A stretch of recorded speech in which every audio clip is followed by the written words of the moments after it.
پاکستان کی عوام نے ہمیں مذاکرات کے لیے ووٹ نہیں دیے یا ہمیں جو ہے مستقل متحارب رہنے کے لیے ووٹ نہیں دیے، انہوں نے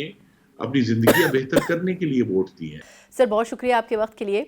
سر یہ بتائیے گا کہ اس وقت اگر ہم حکومت کی بات کریں تو کئی چیلنجز حکومت کو درپیش ہیں۔ ایک طرف بات کی جا رہی ہے کہ پاکستان تحریک انصاف سے بات چیت ہونی چاہیے، لیکن مذاکرات کا جو ماحول بن رہا ہے اس میں سمجھ نہیں آ رہا کہ آخر حکومت کھلے دل کے ساتھ خود قدم بڑھائے یا پاکستان تحریک انصاف کو کھلے دل کے ساتھ ایک قدم آگے بڑھنا چاہیے۔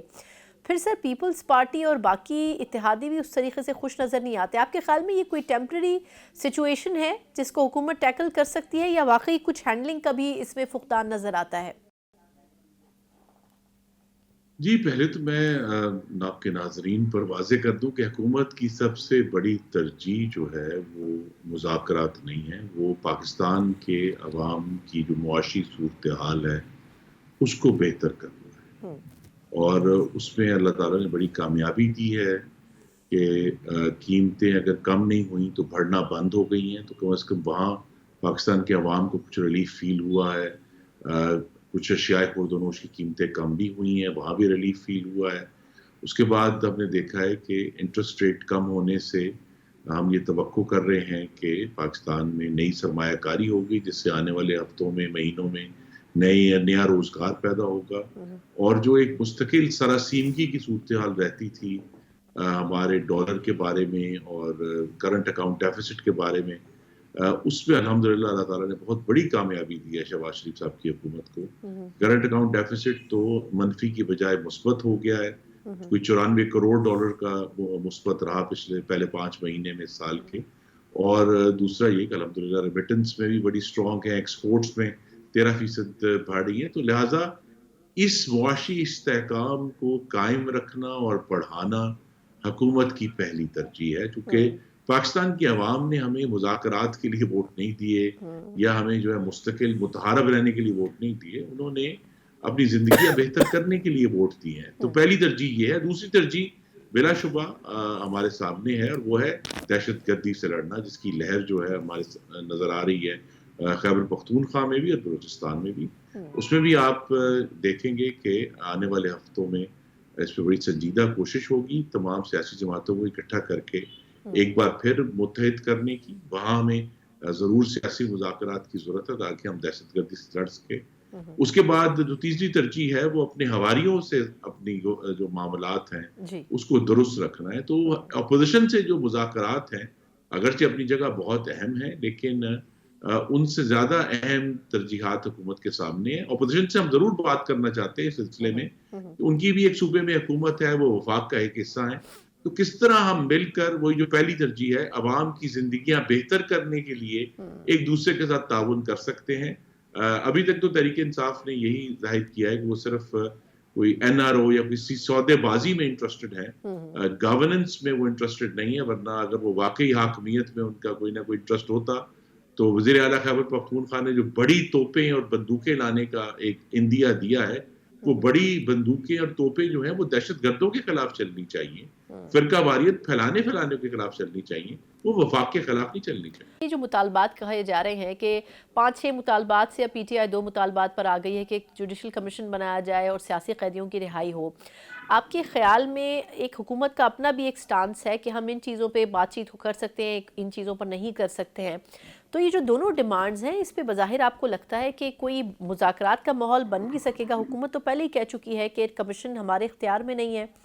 اور obviously یہ جو مطالبے کیے جا رہے ہیں اس کے اوپر بات چیت تو آسان نہیں لگ رہا ہے، تو پھر کن چیزوں کے اوپر پہ بیٹھیں گے میز کے اوپر؟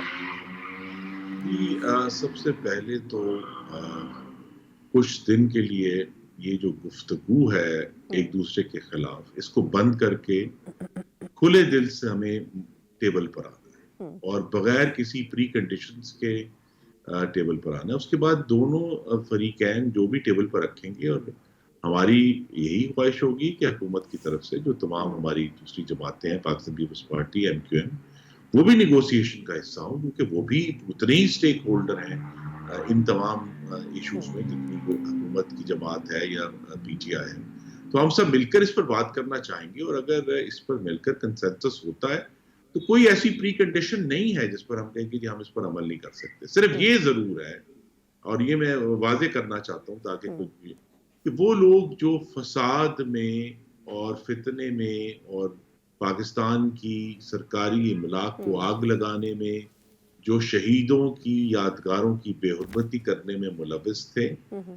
ان سے تو کوئی رعایت نہیں برتی جائے گی اگر ایسے لوگ موجود ہیں اور ممکن ہے جن کے خلاف کوئی شواہد نہیں ہے اور وہ ہوں، کسی غلط فہمی کی بنیاد پر اس وقت حراست میں ہے تو ان کو ضرور ہم فوری طور پر رہا کرنے کے بارے میں صحیح۔ سوچ سکتے ہیں اور بالکل ایک ٹیبل پر موجود ہیں اچھا سر، اس حوالے سے آخری سوال وہ یہ کہ عموماً ملزمان کو جو جیل میں ہوتے ہیں اتنی سہولیات فراہم نہیں ہوتی ہیں. اب جیسے خان صاحب کی طرف سے یہ فرمائش کی گئی ہے کہ اختر مینگل صاحب کو، مولانا صاحب کو اور محمود اچکزئی صاحب کو جیل میں ان سے ملاقات کرنے دی جائے، تو آپ کے خیال میں یہ ایک تو کیا ملاقات کا کوئی جواز بنتا ہے؟ حکومت اتنا فیسیلیٹیٹ کیوں کرے؟ اس سے پہلے بھی چند مواقعوں کے اوپر خصوصی ملاقاتوں کا اہتمام کیا گیا تھا، حکومت نے ان کو اجازت دی تھی. لیکن اگر ایسا ہوتا ہے تو آپ کو نہیں لگتا کہ اس سے اپوزیشن کے لوگ اکٹھے بھی ہو جائیں گے اور حکومت کے لیے زیادہ مشکل صورتحال پیدا ہوگی اگر ایسا ہو تو؟ جی اکٹھے ہونے میں تو ہمیں کوئی اس میں کوئی کسی قسم کا کنسرن اور تحفظات نہیں ہوں، ہے لیکن میں تو اپنے رب کی طرف دیکھ رہا ہوں کہ یہ وہ شخص ہے جس نے اپنی رونت میں کہا تھا کہ میں محمد نواز شریف سے ایئر کنڈیشنر چھین لوں گا، میں ان کی ساری جو ہے رعایتیں چھین لوں گا ہوں، اور دو نہیں ایک پاکستان ہونا چاہیے. اور پاکستان میں اس وقت تقریباً 2.25 لاکھ پاکستانی مختلف جیلوں میں قید ہیں. ہوں، اس میں سے ایک شخص کو اس قسم کی کہ اس کے پاس ایکسرسائز بائک بھی ہے، اس کے پاس 8 سیل پر مبنی چہل قدمی کا علاقہ بھی ہے، اس کو ملاقات کے لیے ایک لامحدود سہولیات بھی ہیں. ہوں، تو یہ تو اللہ تعالیٰ یہ دکھا رہا ہے کہ وہ جو ساری گفتگو تھی وہ صرف عوام کو دھوکہ دینے کے لیے اور رونت میں تھی. تو اگر وہ ملنا چاہتے ہیں تو یہ حکومت پنجاب کی ثوابدید ہے، وہ اس پر ضرور غور کریں گی. لیکن پاکستان کی عوام پر یہ ظاہر ہونا چاہیے کہ نہیں، ایک نہیں ہے، دو ہی پاکستان ہے، ایک باقی قیدی اپنی جگہ پر اور ایک قیدی اپنی جگہ.